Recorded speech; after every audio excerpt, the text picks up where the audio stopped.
السلام عليكم ورحمة الله وبركاته. أهلا بكم في فيديو جديد. هنعمل مع بعض النهاردة حاجة حلوة وبسيطة وسريعة كمان.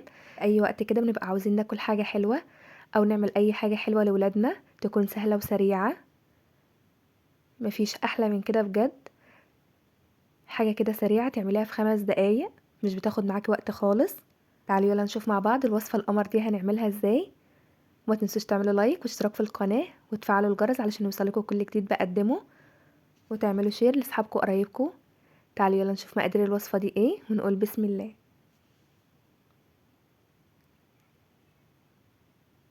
المقادير عندي سهلة وبسيطة واقتصادية جدا، يعني مش هتكلفك كتير.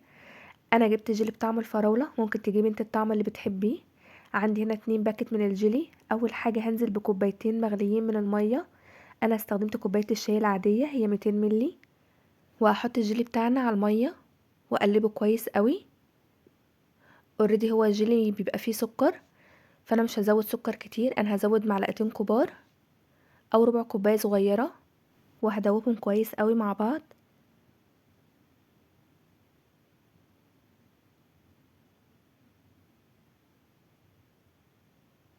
عندي القالب اللي هحط فيه الجيلي، همسحه مسحة بسيطة من الزيت، يعني احط فيه كده نقطتين 3 مش اكتر من كده، علشان يسهل عليا بعد كده وانا بقلب الجيلي.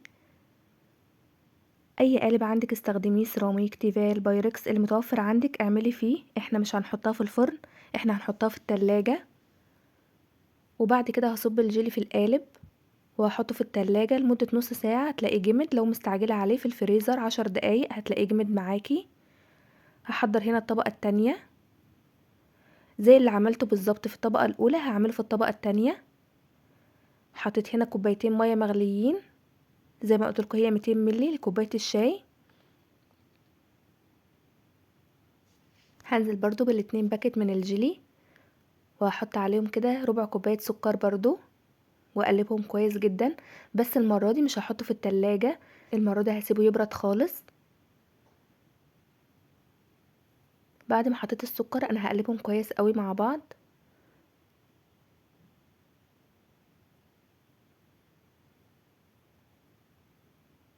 انا هنا سبت الجيلي بيرد تماما، هو سائل معايا ما جمدتوش زي ما قلتلكوا. هضيف عليه كوبايه الا ربع من الكريم شانتيه البودر، انا قلتلكوا قبل كده ان انا بستخدم ماركه المتحده. وكوبايه من اللبن المثلج، مهم جدا معانا ان اللبن يبقى فيه تلج. وهضرب هنا الكريمه والحليب مع بعض، انا ما زودتش اي سكر لان احنا حطينا سكر في الجيلي. هنا نزلت كوبايه الا ربع من الكريم شانتيه وكوبايه من اللبن المثلج، وهضربهم كويس معانا لحد ما يدونا قوام الكريمه. انا مش عايزاه قوام تقيل قوي.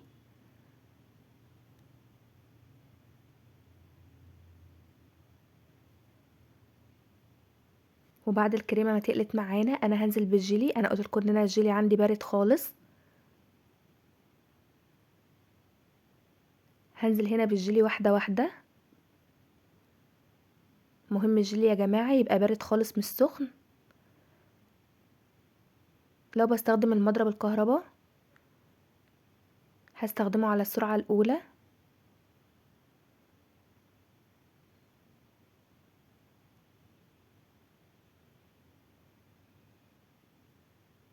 انا هخلص كل الكميه بالشكل ده.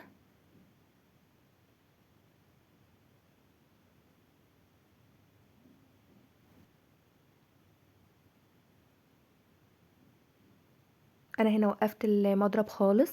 كده خلصت الطبقه التانية. نشوف الجيلي بقى التاني. شايفين الجيلي متماسك جدا، انا طلعته بعد نص ساعه بالظبط بقى كده. لو مستعجله عليه زي ما قلتلك حطيه في الفريزر 10 دقايق وهيجمد معاكي. بعد كده هصب عليه الطبقه التانية،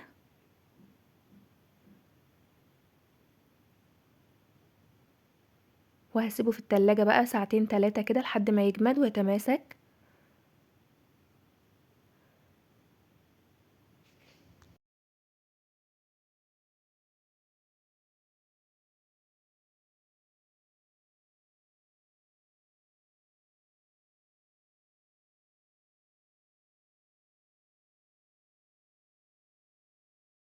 كان في هنا شويه بقوا معايا فجبت طبق ودهنته دهنه بسيطه من الزيت، ونزلت فيه شويه اللي باقيين، وهحطه في التلاجة، وما يجمد هناكله زي الايس كريم، بيبقى طعمه حلو قوي.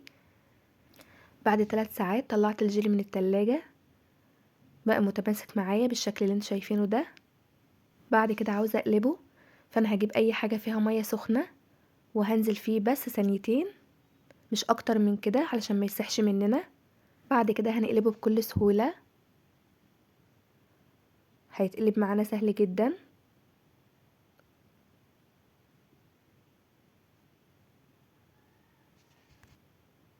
بجد من احلى الحلويات اللي جربتها، حاجه كده ترطب عليكي وحاجه كده تعمليها بكل سهوله. لو انت مستعجله وعايزه تعملي حاجه حلوه مفيش احلى من كده. شايفين الجمال ما شاء الله، طعمها حلو قوي، حاجه كده ما بين طعم الجيلي والايس كريم. تعالوا يلا نقطعها ونشوفها، متماسكه جدا معانا، وبجد شكلها في الحقيقه جميل جدا، لان التصوير ظالم الحاجه.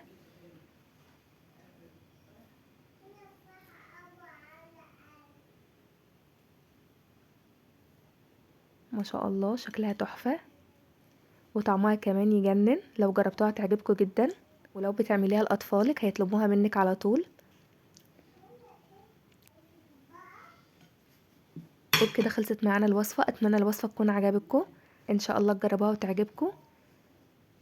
ما تنسوش تعملوا لايك وشير لاصحابكم وقرايبكم علشان الكل يستفيد، وتنزلوا تحت الفيديو تعملوا اشتراك في القناه علشان يوصلكم كل جديد بقدمه. اشوفكم في فيديو جديد ان شاء الله. سلام عليكم.